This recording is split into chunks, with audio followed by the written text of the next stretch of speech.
au Zaïre. Ainsi en est-il, par exemple, de la rivalité entre Étienne Tshisekedi, qui est originaire du Kasaï, et Nguza Karlibon, le Premier ministre actuel, qui est, lui, originaire du Chaba.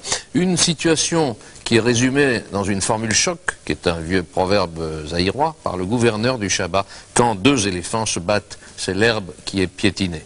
L'herbe a été sérieusement piétinée à Fungurume, où nos envoyés spéciaux se trouvaient le 3 février. Reportage de Simone Remond. Fungurume, 27 000 habitants, une ville du Chaba située sur la route Lubumbashi-Kolwezi à 80 km au-delà de Likasi, l'ancienne Jadoville. Un nœud ferroviaire important, une zone agricole aussi où l'on vient s'approvisionner. Une ville apparemment paisible, mais toujours sous le coup des événements de la mi-janvier. Le croirait-on, c'est ici que 3 personnes ont été tuées, une 50aine blessées, des maisons incendiées dans des affrontements politico-tribaux entre les Chabiens majoritaires et les Kassaïens, quelques milliers, établis depuis des années dans la région où ils avaient trouvé du travail. Cela avec en toile de fond le combat des chefs, Tshisekedi le Kassaïen, contre Nguza, le Chabien, actuel Premier ministre. Avec les incendies du Chaba, ne vise qu'un seul but. Au premier chef, l'extermination des Balouba.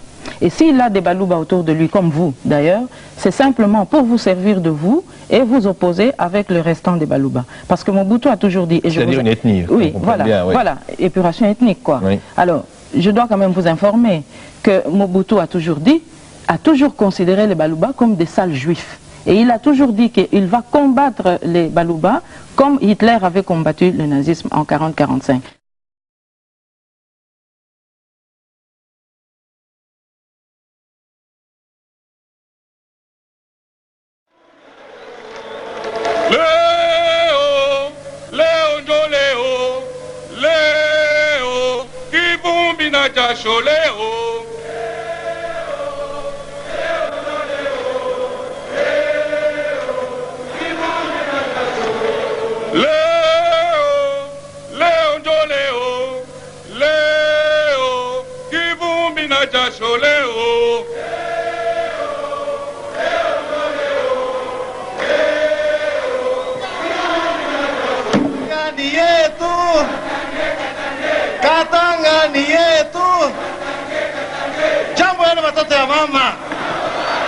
Par conséquent, monsieur le Premier ministre, le Katanga ne collaborera pas avec monsieur Étienne Tshisekedi. Nous refusons.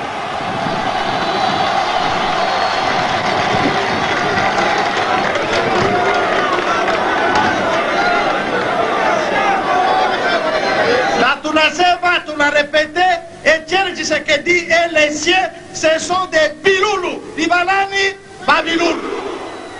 Tunaitika politiki yako ya kusema tuna prefere de loin kusikilizana na Mobutu ke kuitika domination ya Bakasai hapa peto hapa. Tunakatala. Tunayua asema hatuna batribaliste, hatuna baxenophobe, hatuna baseparatiste chez batoto ya Katanga. Mais le monde entier, l'opinion tant nationale qu'internationale doit savoir que nous n'avons pas de problème avec nos compatriotes de l'Équateur, de Basaï, de Bandung, de Kivu, de Maniema, pas Kabiloulou.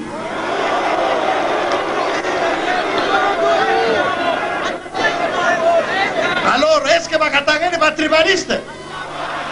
Est-ce que Bakatangani va séparatiste? Tunataka ile pancarte inasema hivi. Monsieur le Premier ministre, wende ukaseme kwa Mobutu qu'il y ait une conférence nationale pour trancher ce litige Katangais-Kassaïen. Allons à conférence nationale avant qu'il ne soit trop tard. Tout le monde peut rester ici. Les Katanga demandent que l'autorité suprême de ce pays tranche ce conflit. C'est-à-dire, Kasaï en avant, marche pour la vacation. Mes compagnons de l'Union sacrée, ils m'ont vilipendé, injurié, calomnié, poignardé. je leur rendrai aujourd'hui la monnaie de leur pièce.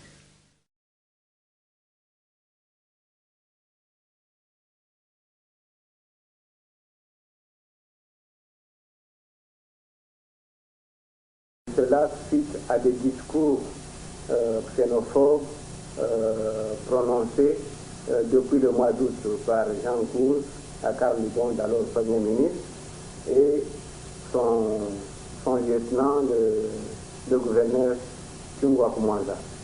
C'est ainsi que, à la suite de ce discours haineux, des bandes organisées et entretenues de la Juifferie s'attaquent aux Kassaïens.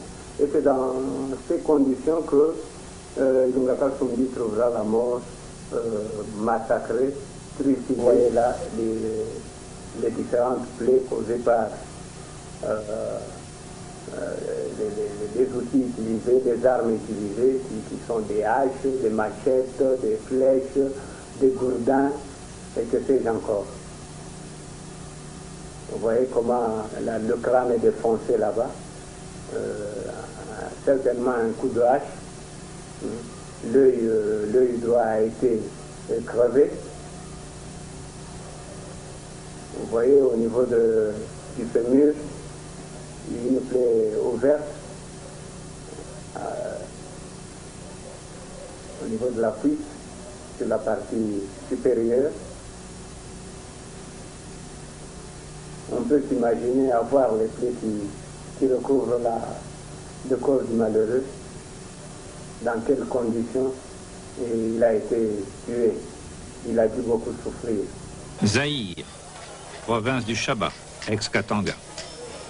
Des centaines de milliers d'honnêtes citoyens zaïrois sont internés dans des centres de regroupement, en attendant leur expulsion vers leur province d'origine, le Kasaï, au nord du pays.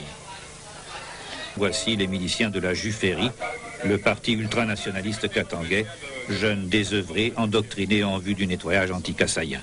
Juifferie Kolwezi, Juifferie force, Juifferie Moussonoi, Juifferie force, la force de la Juifferie, sérénité, la force de la... Déguisés en guerriers, ils font pour le moment plus de peur que de mal. Faire peur, c'est ce que leur apprend leur instructeur Jeannot, un étudiant en économie reconverti avec succès dans le bourrage de crâne. Après la pluie, c'est quoi? Quand la pluie, il est le moment où na Babiloulou, Bakassaï, va t'envahir, va occuper ma place importante, ma société n'a pas chioté. Maintenant que tu as retrouvé l'identité et tu katangaise, c'est le beau temps. La plupart de ces Kassaïens, ce sont des gens qui ont fait très longtemps, 50 ans, 100, bon, beaucoup, ils ont fait très longtemps ici. Ils étaient des voisins et tout, mais que voulez-vous? Vous savez, le peuple kassaïen, c'est un peuple caractérisé par l'orgueil. C'est comme ça qu'on reconnaît partout au Zaïre. Ici, nous les appelons Biloulou, c'est parce qu'ils sont tellement nombreux qu'ils envahissent. Et ils rongent. Vous voyez, quand les Biloulous commencent à ronger un arbre, l'arbre peut apparaître vivant, mais là-bas, il est rongé, à quelque temps, il tombe. Donc c'est comme ça qu'ils le faisaient. Nous, on pensait vivre dans l'harmonie avec eux, alors qu'ils étaient en train de piller la gécamine et de nous tendre de petits pièges jusqu'à telle enseigne que nous nous sommes retrouvés finalement bredouilles, sans rien. Bon, les Kassaïens ont finalement compris qu'ils doivent rentrer chez eux aussi développés. Surtout que nous sommes pendant la période de la démocratisation. Tout le monde est libre d'aller là où il trouve bon, hein.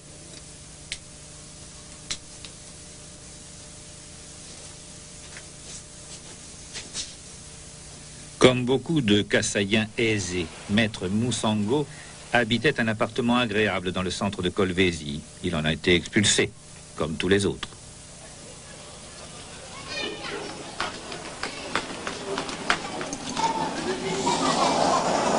L'avocat a été remplacé par un pasteur.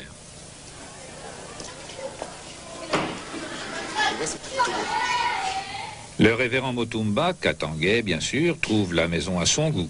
Sa conscience ne lui fait nul reproche.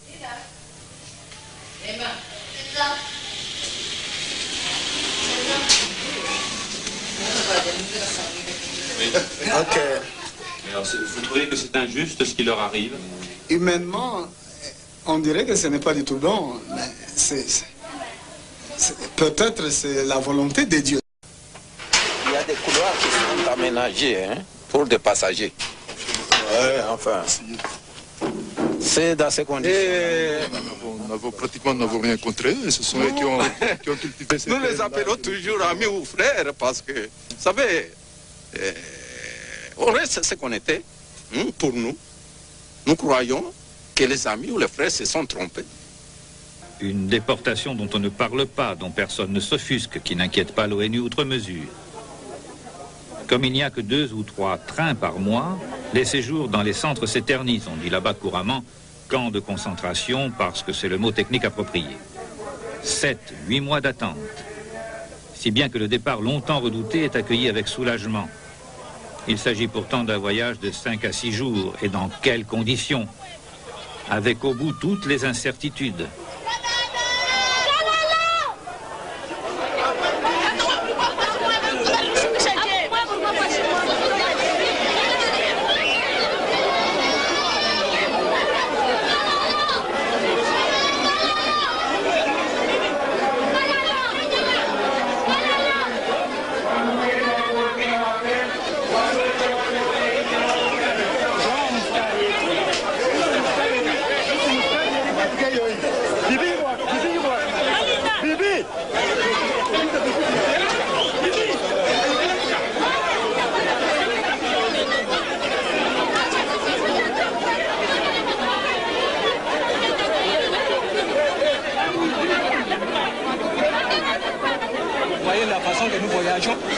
Comme des bêtes, n'est-ce pas? Nous sommes des personnes, mais voyez la façon que nous voyageons.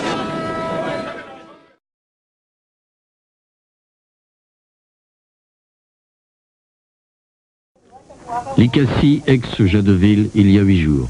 La tension entre Katongais et Kassaïens a débouché sur des scènes de pillage et d'incendie, d'où un vent de panique et d'exode. Les Kassaïens, installés ici depuis plusieurs générations, ne sont plus les bienvenus. Les Katangais leur reprochent d'occuper tous les postes clés dans les entreprises, les affaires et le commerce.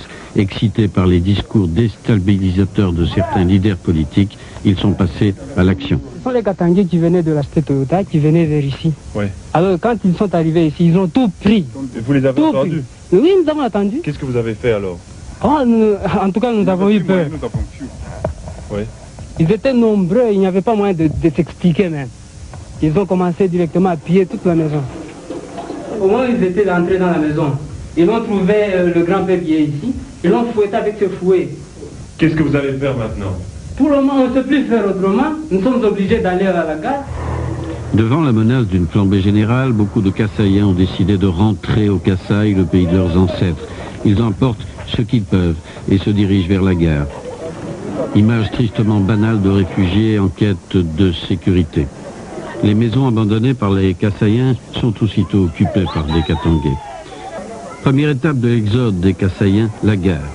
C'est là, dans ce camp improvisé, le long des quais, que l'on va égrener les espoirs déçus.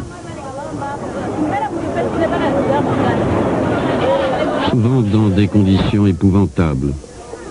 La rougeole et la dysenterie frappent. La mortalité infantile a atteint 6 fois la normale. 20% des enfants souffrent de malnutrition.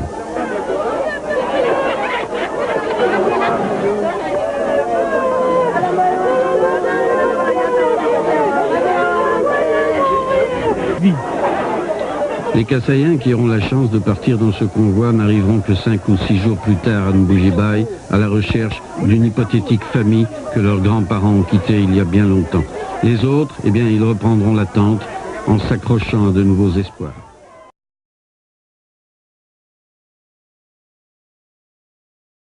Ce monsieur va mourir dans quelques heures. Il est tout à fait anémié.